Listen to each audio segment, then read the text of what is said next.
Hey, so my video today is for my vegetable stew that I'm making for my final. It's a very simple recipe. So here's just a picture of the vegetables that I had to buy at the grocery store today. I already had the onion and the garlic, so I just had to buy these. So one thing I really liked about this recipe is that it doesn't take a lot of ingredients. As you can see from my picture, there's only 4 vegetables I had to buy, and then I already have the onions, which I keep in my apartment, and I already have the garlic. So it's pretty easy recipe to make if you just feel like having your soup short notice. So this is just me cutting up my onion. I didn't do this in a faster speed just because I'm gonna cut my onion and my tomato the same way. So I'm just dicing my onion for this recipe, and one thing that I will say is making sure that you hold on to the onion hard enough where it doesn't move. It's very important that you have a steady hand while you're cutting. Also, it's important to have a sharp knife just because you don't want to not be in control of the knife.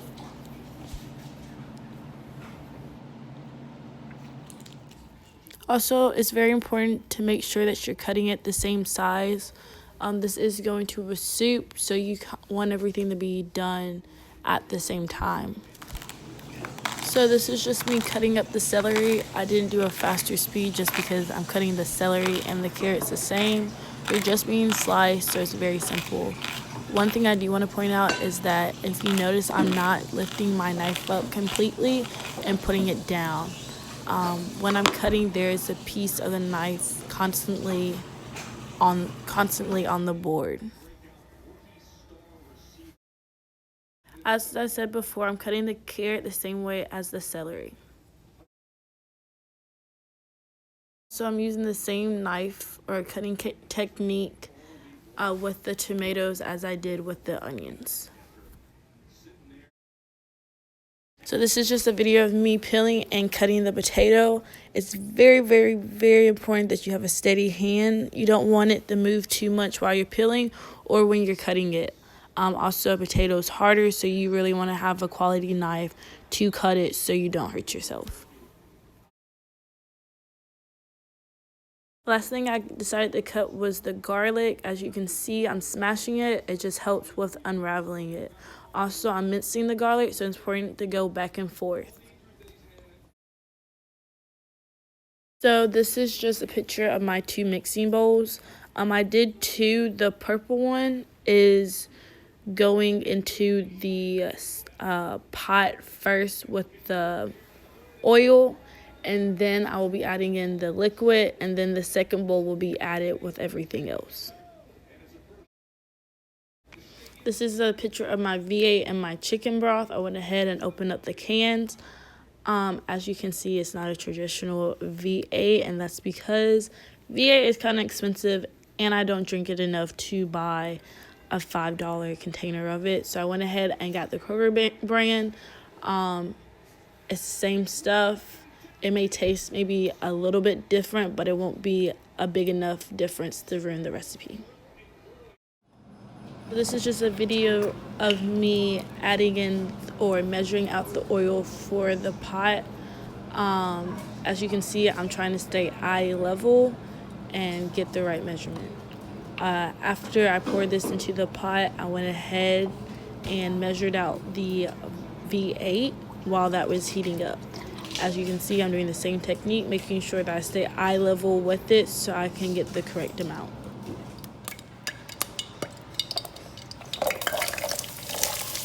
So this is just a video of me adding in the onions and the celery.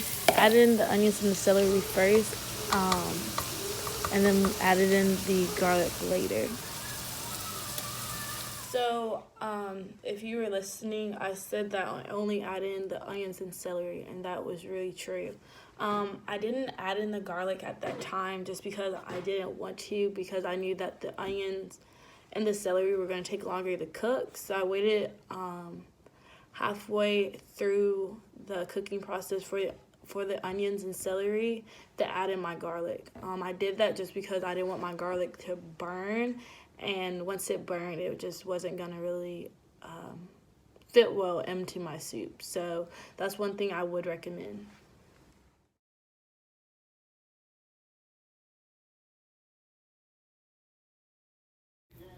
So this is just it simmering and then me adding in the liquid. So the recipe also calls for corn, peas, and green beans. I went ahead and got a frozen version of those vegetables, and here's just a picture of what I got. This is just cheaper and something I can just keep in my freezer just in case I have a last minute idea to make soup. Here's the soup at a boil, and of course I'm turning down the temperature. And this is how it looks when it's at a simmer. As I showed you before, I turned down the temperature. That is very important. Also, after I took my picture, I went ahead and put the top on just to keep it under control.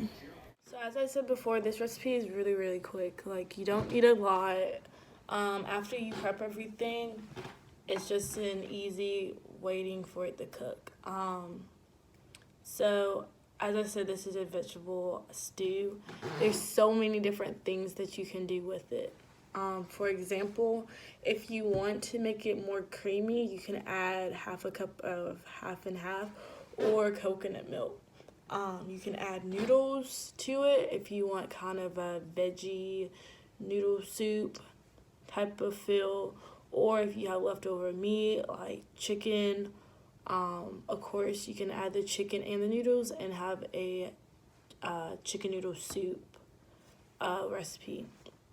I really do like this recipe just because it's a way to have your veggies, and it's getting colder, and it's just a very nice comfort meal during this cold weather. Another thing I would say about this recipe is that you can stretch it out. So since it is a soup, if you're having guests, it's an easy way to feed everybody but not have to break the bank. I really did enjoy making this recipe. I'm going to show you my finished product when I get back home. And yeah, it's really simple. Some other things that I would like to add about the recipe. As I said before, my pot was really small, so I was not able to add in all of the chicken broth. I used the 2 cups of V8, and then I only used 2 cups of chicken broth. Also, if you don't want a chicken broth, you can always switch it for a veggie broth or a beef broth. It's just up to you. It's what you prefer. But yeah, don't be afraid to mix it up. Another thing that I did, I used fresh tomatoes. You can always just use canned. I mean, it's cheaper. And if you decide that you don't want to make the veggie soup, you can just put it up in your cabinet and just let it sit there, instead of having fresh tomatoes where when you buy it, you kind of want to use it as soon as possible. Of course, another thing I did, I used frozen corn, peas, and green beans. It's cheaper. It was $1 a bag. It's just an easy little thing. But that's the only thing that I did different from the recipe. It still came out great. Of course, if you want things spicy, like I always like my stuff spicy, then go ahead and add in your seasoning. They recommend using cayenne pepper, or you can add in jalapenos. Oh, another thing that I will do probably later on this week is I have cabbage, so I'm probably going to add in some cabbage just so I can get rid of it before I travel for the holidays. So these are just some little tips and things that I did different from the recipe, but at the end of the day, it was the same thing, and it was probably just as delicious. So yeah.